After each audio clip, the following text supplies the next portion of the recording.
Hello, my name is Nicole Simpson. It is with great honor that I'm still able to co-MC this year's Day of Mourning ceremony, along with the awesome youth activist Jada Mlott via video.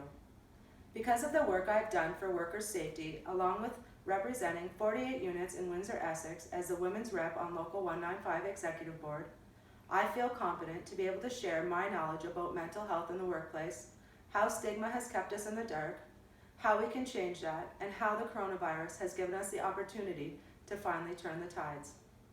This year's Day of Mourning ceremony is like no other we have experienced over the last 35 years. Prior to the virus, we were already dealing with toxic and unstable work environments, corporate greed, lack of leadership, corruption, and a safety culture that focuses on workers' behavior instead of identifying actual hazards. We were and are already challenged with getting physical injuries recognized, never mind emotional and mental injuries. When the coronavirus pandemic became a reality for Canadians and took shape in the workplace, the signs and symptoms of stress started to become prevalent. The effects were wide-ranging. Within weeks, every fiber of our lives have changed. Stress can assume a number of forms with many factors. Essential worker, non-essential worker, we are now tied together through a common thread: stress.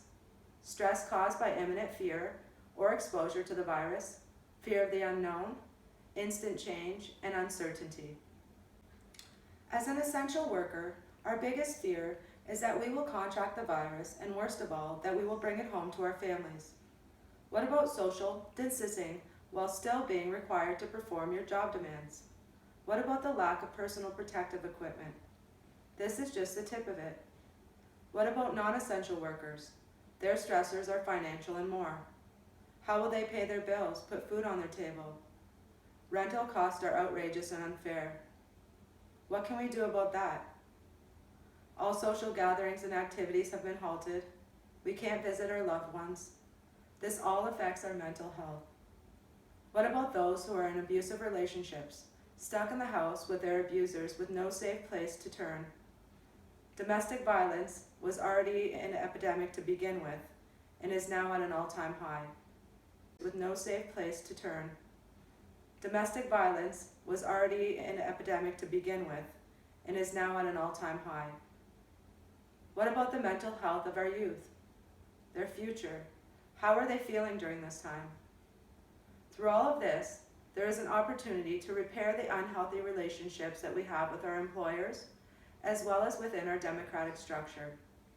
COVID-19 has allowed me to witness our management team implement measures with a proactive approach to health and safety. Majority of the credit going to our union health and safety reps. This also gives us an opportunity to highlight the importance of the precautionary principle and why meaningfully implementing a comprehensive mental health program is necessary and beneficial to all workplace parties. I would like to give my utmost respect to the Planning Committee, both past and present, for their commitment to working together to make this day an informative and educational one that honors the memories of those who have been injured, made ill, or killed in a workplace hazard. A huge thanks to the chair of the committee, Mike G., for always giving his heart and soul to health and safety and the injured worker movement.